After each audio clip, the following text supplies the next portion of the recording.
It's one small step for man, one giant leap for mankind. Cut! Okay, great, we got it. In 1969, the human race took its first tentative steps on the surface of the moon. Or so we're told.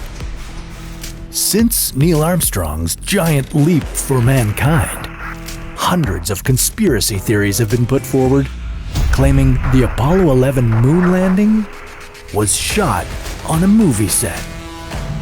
How is the American flag flapping in space? Where are the stars? And why would they do this? Today on Debunker, we're shooting for the stars and asking, was the moon landing fake?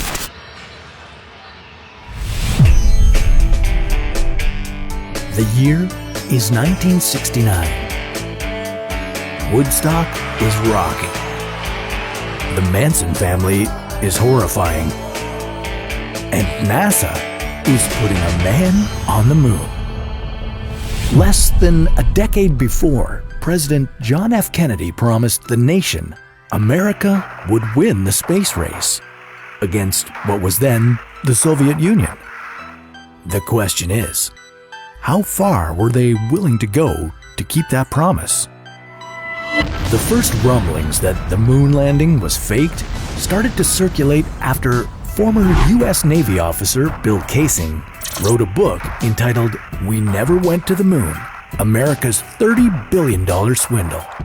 In the book, Kaysing claimed that there was less than a 1% chance NASA could safely send astronauts to the moon, land them there, and safely return to Earth. It made more sense, he claimed, that the whole thing was faked. The reason? To embarrass the Russians and save face after America's handling of the Vietnam War. Many people started doubting the authenticity of the Apollo 11 footage and began to notice some strange events. For instance, the American flag was flapping in a breeze, which of course is impossible in the vacuum of space. Keen observers also noted the lack of stars, strange shadows, and conspicuous rocks with letters on them. A year before, 2001: A Space Odyssey showed what movie magic can do when it comes to space. Did NASA give their moon landing the Hollywood treatment? Well, I hate to disappoint you, but the moon landing was the real deal. So let's break this one down and start with that proud, majestic flag. Conspiracy theorists were right in saying a flag would not blow in a grand gesture like that in space.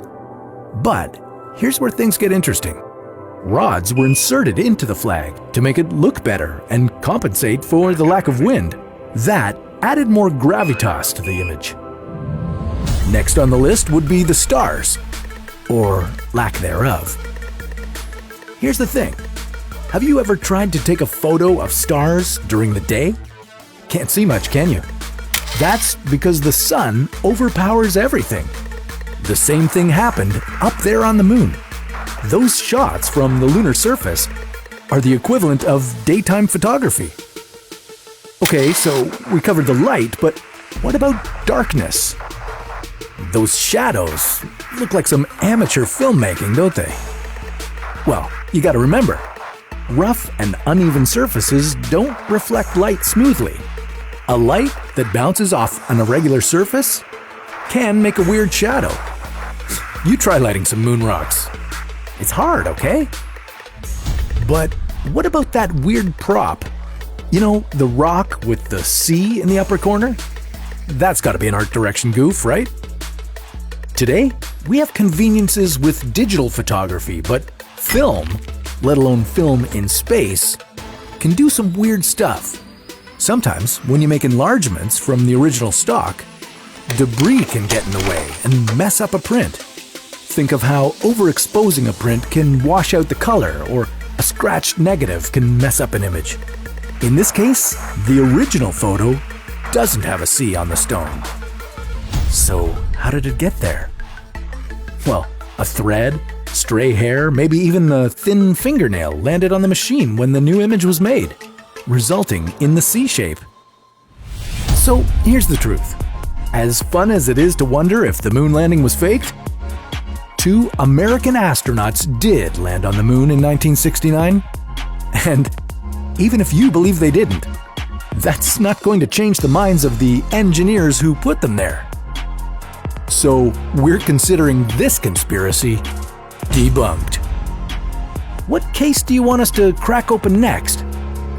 Let us know in the comments below. This is Debunker, signing off. And remember, stay curious.